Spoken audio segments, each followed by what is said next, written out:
The violent crack of thunder masked the sound of the lock turning as Gwendolyn Grant found herself suddenly standing outside her own home in the pouring rain, her husband's muffled shouting still audible through the thick wooden door.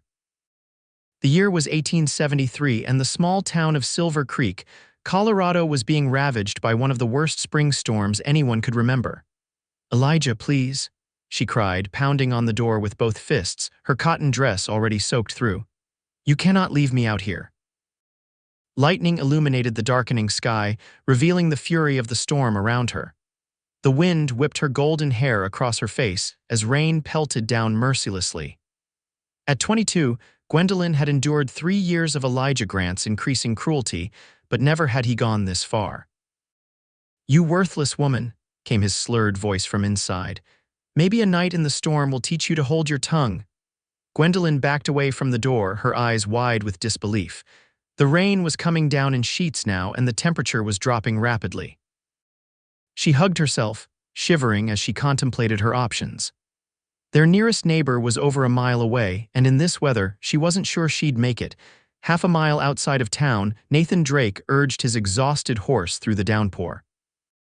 His journey from Durango had taken 3 days, and both he and his mount were ready for shelter. The 27-year-old cowboy had been riding circuit for nearly a decade, moving from ranch to ranch, never settling in one place for too long. His latest employment had ended abruptly after a disagreement with the foreman, leaving him once again searching for work. Nathan pulled his hat lower, squinting through the rain as he spotted lights from the town ahead.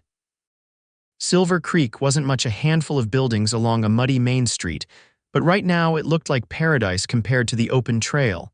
As he approached the first houses, a flash of movement caught his eye. Through the curtain of rain, he could make out a figure huddled on a porch. Pulling his horse closer, he was shocked to find a woman trembling violently, her dress clinging to her frame as she wept. "Madam," he called over the howling wind. "Are you all right?" Gwendolyn looked up, startled by the deep voice. Through her tears and the rain, she could barely make out the shape of a man on horseback. "Please help," she called back, her voice breaking. "My husband, he's locked me out." Nathan dismounted quickly, tying his horse to the porch post before climbing the steps. As he got closer, he could see the woman more clearly, young, with delicate features and eyes red from crying. "What kind of man locks his wife out in this?" he growled, removing his coat and draping it over her shoulders. "He's been drinking again," she explained, pulling the coat tightly around herself. "I told him to stop and he just snapped." Nathan approached the door, knocking firmly. "Hello inside, you need to open this door." There was no response except for the sound of breaking glass and a string of obscenities. "Your husband, what's his name?" Nathan asked, turning back to Gwendolyn. "Elijah Grant," she replied, her voice barely audible over the storm. Nathan pounded on the door again. "Mr. Grant." "Open up and let your wife in." "Mind your own business, stranger," came the slurred reply. "The woman stays out." Nathan's jaw tightened. He'd seen his share of mean drunks in his time, but leaving a woman to the mercy of a storm like this was beyond contempt. He turned to Gwendolyn, who was now shaking uncontrollably. "Madam, step back," he instructed, rolling his shoulders. Without waiting for further protest, Nathan took 3 steps back and launched himself at the door. The wood splintered but held. He backed up again, grimacing, and kicked with all his strength at the lock. This time the door burst inward with a crack of splitting wood. Inside, a red-faced man with wild eyes stood swaying, an empty bottle dangling from his fingers. "Who the hell do you think you are?" Elijah roared, stumbling forward. Nathan stood his ground. "I'm the man who's not about to let a woman die of exposure because her husband's too drunk to remember what being a man means." Elijah lunged clumsily, but Nathan sidestepped him easily. With one swift movement, he shoved the drunk man backward, sending him sprawling onto a table that collapsed under his weight. "Gwendolyn," Nathan called, never taking his eyes off Elijah, "grab whatever you need. You're not staying here tonight." Gwendolyn hesitated only a moment before rushing inside. She quickly gathered a small bag, stuffing it with a nightgown, a change of clothes, and the small tin where she kept her mother's brooch, and the few dollars she'd managed to save in secret. Elijah struggled to his feet, his face contorted with rage.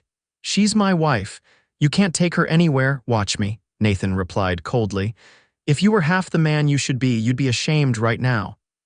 As Gwendolyn returned to his side, Nathan placed a protective arm around her shoulders. Let's go, he said softly. You'll regret this. Elijah shouted after them as they stepped back into the storm. Both of you, Nathan helped Gwendolyn onto his horse before mounting behind her. She was still trembling, whether from cold or fear he couldn't tell, but he could feel the tension in her body as she leaned against him. There's an inn at the edge of town, she said, raising her voice to be heard over the storm. The Silver Creek Lodge. Nathan nodded, guiding his horse back toward the main street. The rain showed no signs of letting up, and thunder continued to roll across the sky. By the time they reached the lodge, both were thoroughly soaked despite Nathan's coat. The Silver Creek Lodge was a modest two-story building with a small saloon on the first floor. As they entered, several heads turned to observe the bedraggled pair. Nathan guided Gwendolyn to a table in the corner, away from curious eyes before approaching the bar. Need a room for the lady, he told the barkeep, an older man with a thick gray mustache. And a hot meal for both of us if you're still serving. The barkeep raised an eyebrow but asked no questions as he handed over a key. Room 4, top of the stairs. Kitchen's closed, but my wife can heat up some stew. Much obliged, Nathan replied, placing coins on the counter. When he returned to the table, Gwendolyn was staring at her hands, her face pale and drawn. I've never done anything like this before, she whispered. Left him, I mean. From what I saw, you didn't have much choice, Nathan said gently. No man has the right to treat his wife that way. She looked up at him, really seeing him clearly for the first time. His face was weathered from years under the sun, but his eyes were kind of warm brown that reminded her of autumn leaves. A scar ran along his jawline, and his dark hair was damp and unruly beneath his hat. I don't even know your name, she realized aloud. Nathan Drake, he replied with a slight nod. I was passing through on my way north looking for work. Gwendolyn Grant, she said softly, though I'm not sure I want to keep the Grant part anymore. The barkeep's wife appeared with 2 bowls of steaming stew and a pot of coffee. Gwendolyn hadn't realized how hungry she was until the aroma reached her. They ate in comfortable silence, the storm continuing to rage outside. Will he come looking for you? Nathan asked as they finished their meal. Gwendolyn considered the question. Perhaps tomorrow when he's sobered up. He's possessive, but not because he loves me, more because he sees me as his property. How did you come to marry him? Nathan asked, pouring her another cup of coffee. She sighed, wrapping her hands around the warm mug. My father died 3 years ago, leaving nothing but debts. Elijah was the bank manager's son. He offered to clear the debts if I married him. At 19, with no other prospects and a sick mother to care for, it seemed like my only option. Her voice caught. Mother passed 6 months after the wedding, and Elijah changed. Nathan's expression darkened. Changed how? He started drinking more, became angry over small things. At first it was just words, but then. She touched her arm unconsciously where a fading bruise was barely visible beneath her sleeve. Nathan's jaw tightened, but he kept his voice even. You deserve better than that. Perhaps, she said, attempting a smile that didn't reach her eyes. But a woman alone doesn't have many choices in this world. You're not alone tonight, Nathan said firmly. Tomorrow we'll figure out what comes next. As they climbed the stairs to the room, Gwendolyn felt a strange mixture of fear and liberation. She had never spent a night away from Elijah since their wedding day. The room was small but clean, with a single bed, a washstand, and a chair by the window. I'll sleep in the chair, Nathan said, closing the door behind them. You don't have to do that, Gwendolyn protested. You've already done so much. It wouldn't be proper otherwise, he insisted, and you need rest more than I do. While Gwendolyn changed into her nightgown behind a small privacy screen, Nathan removed his boots and gun belt, placing the revolver within easy reach. He couldn't explain the protective instinct he felt toward this woman he'd just met, but he knew he couldn't simply ride away in the morning as he'd planned. Thank you, Gwendolyn said as she emerged, her hair loose around her shoulders. I don't know what would have happened if you hadn't come along. Get some sleep, Nathan replied, settling into the chair. Things might look different in the morning light. But as the night passed and the storm gradually subsided, Nathan watched over the sleeping woman and knew that nothing would look different enough to make him leave her to face her husband alone. Morning arrived with clear skies, as though the previous night's storm had been nothing but a bad dream. Gwendolyn woke to find Nathan standing by the window, his expression thoughtful as he gazed at the town coming to life below. "I need to go back," she said, sitting up. "At least to gather my things." Nathan turned, his face set in determination. "I'll go with you. I don't trust him not to hurt you." They ate a quick breakfast in the saloon before making their way back to Gwendolyn's house. The streets were muddy from the rain, puddles reflecting the bright blue sky overhead. As they approached, Gwendolyn's steps slowed. "He might not be there," she said hopefully. "Sometimes after drinking, he goes to his friend's place to sleep it off." The door was still broken from Nathan's entrance the night before. The house was quiet as they stepped inside, the mess from Elijah's drunken rage still evident: broken glass, an overturned table, scattered papers. "I won't be long," Gwendolyn said, hurrying to the bedroom. Nathan remained in the front room, alert for any sign of Elijah's return. He noticed a small, framed photograph on the mantel, a younger Gwendolyn with an older woman who shared her features. Her mother, he guessed. Beside it sat a worn Bible. In the bedroom, Gwendolyn quickly packed her clothing and the few personal items she truly cared about: her mother's shawl, a journal, a silver hairbrush that had been a wedding gift from her friend Ruth. As she reached for a small wooden box containing her mother's letters, the front door slammed open. "Where is she?" Elijah's voice boomed through the house. Gwendolyn froze, her heart pounding as she heard Nathan's calm response. "Mr. Grant, your wife is collecting her belongings. I suggest you let her finish in peace. In my own house. You've got some nerve, mister." Gwendolyn rushed to finish packing, her hands shaking as she listened to the confrontation in the other room. "She's leaving you, Grant," Nathan stated flatly. "After what you did last night, you can't be surprised." "She's not going anywhere," Elijah snarled. "Gwendolyn, get out here now." Taking a deep breath, Gwendolyn stepped into the front room, clutching her bag. Elijah stood just inside the doorway, his face haggard and eyes bloodshot. Nathan stood between them, his posture relaxed but ready. "I'm leaving, Elijah," she said, surprised by the steadiness in her voice. "I should have done it long ago." Elijah's face darkened. "You ungrateful little—" "Choose your next words carefully," Nathan interrupted, his hand moving to rest on his gun. Elijah's gaze flicked between them, his expression calculating despite his hangover. "So that's how it is, you've been carrying on with this cowboy behind my back." "No," Gwendolyn replied firmly, "but he showed me more kindness in one night than you have in 3 years of marriage. You think anyone in this town will take you in? Everyone knows you're my wife." "We're not staying in Silver Creek," Nathan said calmly. The words surprised Gwendolyn as much as they did Elijah. She looked at Nathan questioningly. "I'm heading to Taylorsville, Utah," he continued. "Heard they're hiring hands at the Blackwater Ranch. Mrs. Grant is welcome to accompany me." Elijah laughed bitterly. "And what will you be there?" His whore. Nathan moved so quickly that Elijah didn't have time to react. In an instant, Nathan had him pinned against the wall, forearm pressed against his throat. "Apologize to the lady," he growled. Elijah struggled, his face reddening. "Go to hell." Nathan pressed harder. "Apologize, or I'll give you the beating you've had coming for a long time." "I'm sorry," Elijah wheezed. Nathan released him, stepping back. "We're leaving now. If you follow us or cause any trouble, you'll answer to me." "You can have her," Elijah spat, massaging his throat. "But don't come crying when you realize what a burden she is." Gwendolyn felt a surge of anger. "The only burden I've carried was being your wife, Elijah Grant. I won't make that mistake again." Outside, Nathan helped her mount his horse before swinging up behind her. "I hope you meant what you said about Taylorsville," she said quietly as they rode away from the house. "I did," he confirmed. "Unless you have somewhere else you'd rather go," she shook her head. "No, a fresh start sounds perfect." They stopped at the general store to gather supplies for the journey: dried meat, coffee, beans, and ammunition.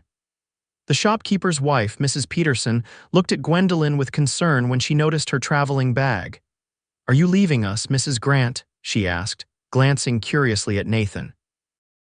"Yes, Mrs. Peterson, it's time for a change." The older woman nodded knowingly. "Well, I can't say I blame you, that husband of yours." She lowered her voice. "Half the town heard how he treated you. You take care now." Word traveled fast in Silver Creek. By the time they reached the livery stable to purchase a horse for Gwendolyn, several people had come out to watch their preparations. Some looked disapproving, others sympathetic, but Gwendolyn kept her head high. The livery owner, a man named Thompson who had often done business with Elijah, frowned when Nathan inquired about purchasing a mare. "Does Mr. Grant know you're taking his wife out of town?" he asked suspiciously. "Mr. Grant has forfeited any right to an opinion on the matter," Nathan replied coolly. "Now about that mare," Thompson hesitated but ultimately let out a gentle chestnut mare. "She's steady and sure-footed, good for a lady." By noon, they were ready to depart. Gwendolyn had changed into a practical riding outfit, a split skirt that allowed her to ride astride and a sturdy blouse. As they rode out of town, she felt eyes on them but refused to look back. "Are you sure about this?" Nathan asked when Silver Creek was behind them. "It's not too late to change your mind." Gwendolyn smiled, feeling the weight of the past 3 years lifting from her shoulders. "I've never been more certain of anything in my life." The journey to Taylorsville would take nearly 2 weeks. They established a routine quickly, making camp each evening before sunset and setting out again at dawn. Nathan proved to be a skilled outdoorsman, teaching Gwendolyn how to build a proper fire and which plants were safe to eat. On their 4th night, as they sat by the campfire beneath a canopy of stars, Gwendolyn found herself studying Nathan's profile. He was handsome in a rugged way, with lines at the corners of his eyes that deepened when he smiled. "Why did you help me?" she asked suddenly. "You could have ridden past." Nathan poked at the fire with a stick, sending sparks dancing upward. "My mother was in a situation similar to yours," he said after a moment. "Her husband, not my father, was a mean drunk. One night he beat her so badly she lost sight in one eye. No one helped her." He looked up, meeting Gwendolyn's gaze. "I was just a boy then, too small to do anything about it. I promised myself that if I ever saw someone needing help that I could give, I wouldn't turn away. What happened to her? Your mother? She died when I was 14. Pneumonia took her." His voice was matter of fact, but Gwendolyn could hear the old pain beneath it. "I'm sorry," she said softly. Nathan nodded, accepting her sympathy. "We all carry our ghosts, I suppose." "Yes," she agreed, thinking of her own mother, "but we don't have to be haunted by them." As the days passed, Gwendolyn found herself growing stronger, both physically and emotionally. The initial awkwardness between her and Nathan gave way to an easy companionship. They shared stories of their childhoods, their dreams, their disappointments. Nathan told her about his years as a cowboy, moving from ranch to ranch across the West. She shared memories of her life before Elijah, when she'd helped her father in his small watchmaking shop. On the 8th day of their journey, they encountered a traveling preacher heading in the opposite direction. He shared their campfire that night, entertaining them with stories from his travels while eyeing them curiously. "You two make a fine couple," he observed, sipping the coffee Nathan had brewed. "How long have you been married?" Gwendolyn froze, her spoon halfway to her mouth. Nathan cleared his throat. "We're not married, Reverend," he explained, "just traveling companions." The preacher's eyebrows shot up. "I see. Well, that's unusual. Mrs. Grant is recently widowed," Nathan added smoothly, ignoring Gwendolyn's surprised look. "I'm escorting her to her family in Taylorsville." "Ah, my condolences, madam," the preacher said, his expression softening. "These are dangerous times for a woman to travel alone." Later, after the preacher had retired to his bedroll, Gwendolyn confronted Nathan. "Widowed?" He shrugged apologetically. "Seemed simpler than explaining the truth, and safer for you reputation-wise." "I'm still married," she reminded him, though the thought brought no joy. "At least in the eyes of the law. That can be changed," Nathan said carefully. "When we reach Taylorsville, you could file for divorce. It's allowed in Utah territory, especially in cases of cruelty." Gwendolyn considered this. The idea of being truly free of Elijah was appealing yet daunting. "I've never known a divorced woman," she admitted. "Times are changing," Nathan said, "and you deserve a chance at happiness." The next morning, they bid farewell to the preacher and continued their journey. As they rode side by side, Gwendolyn found herself watching Nathan more often. She admired the way he sat his horse, confident and at ease. The way his hands, strong and calloused from years of hard work, could be surprisingly gentle when helping her down from her mare or passing her a cup of coffee. She was falling in love with him, she realized with a start. The thought should have frightened her, but instead it filled her with a quiet joy. After Elijah, she had believed herself incapable of such feelings. Yet here they were, blooming like wildflowers after rain. Whether Nathan felt the same, she couldn't tell. He was unfailingly kind and protective, but also respectful of the boundaries between them. Not once had he touched her in a manner that could be considered improper, despite the intimacy forced upon them by their journey. On the 12th day, they crossed into Utah territory. The landscape changed, becoming more dramatic with red rock formations and deep canyons. That evening, as they made camp beside a small creek, a late spring snowstorm caught them by surprise. Within an hour, the temperature had dropped dramatically, and snow was falling thick and fast. Nathan quickly erected their small tent, a canvas affair that barely fit 2 people. "We'll have to share the tent tonight," he said, concern evident in his voice. "It's going to get colder and we'll need the body heat." Gwendolyn nodded, trying to hide her nervousness. They had maintained separate sleeping arrangements throughout their journey, Nathan always insisting on sleeping under the stars while she took the tent. As the night progressed, the storm intensified. Wind howled around their small shelter and the temperature continued to plummet. Inside the tent, they lay side by side, wrapped in blankets but still shivering. "Come closer," Nathan said finally, opening his arms. "We'll both freeze otherwise." Hesitantly, Gwendolyn moved into his embrace. The warmth of his body against hers was immediately comforting, and she gradually relaxed. "Better?" he asked, his breath warm against her hair. "Yes," she whispered, aware of the strong beat of his heart beneath her cheek. "Try to sleep," he suggested. "The storm might pass by morning." But sleep eluded both of them. In the close confines of the tent, with the storm raging outside, Gwendolyn was acutely aware of Nathan's presence. The solid strength of his arms around her, the clean scent of his skin, the gentle rise and fall of his chest. "Nathan," she said softly, lifting her head to look at him in the darkness. "I need to tell you something." "What is it?" His voice was low, concerned. "These past weeks with you, they've been the happiest of my life. Despite everything leaving Silver Creek, the uncertainty ahead, I've never felt more alive." She felt his body tense slightly. "Gwendolyn, let me finish," she insisted gently. "I know it's too soon. I know I'm still legally bound to Elijah, but I'm falling in love with you, Nathan Drake. And I needed you to know that." For a long moment he was silent, and Gwendolyn's heart sank. Then slowly his hand came up to cup her cheek. "I've been trying to fight it," he admitted, his voice rough with emotion. "Telling myself it was wrong to feel this way about a married woman. That you needed time to heal. But God help me, I love you too, Gwendolyn." The confession hung in the air between them, changing everything and nothing all at once.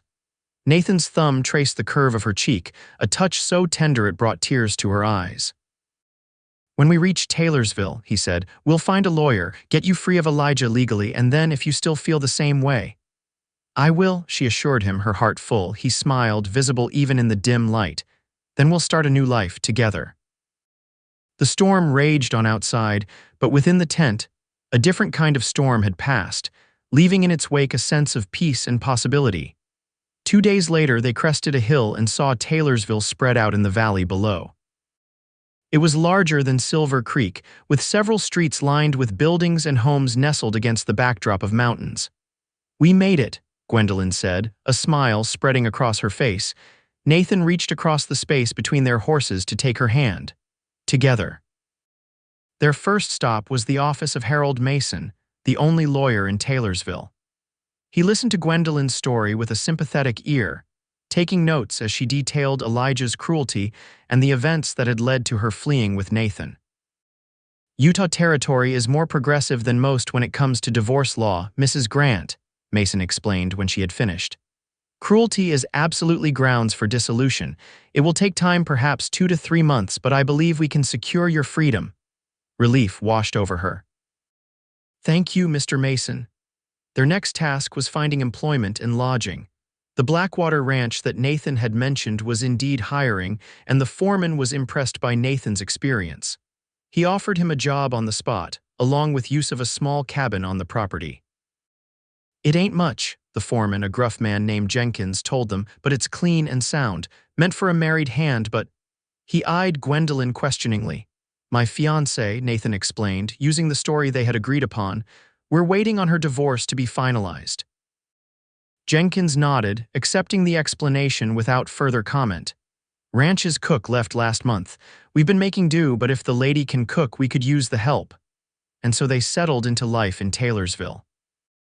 The cabin was indeed small, but after a thorough cleaning and with the addition of curtains that Gwendolyn sewed from fabric purchased in town, it became a cozy home.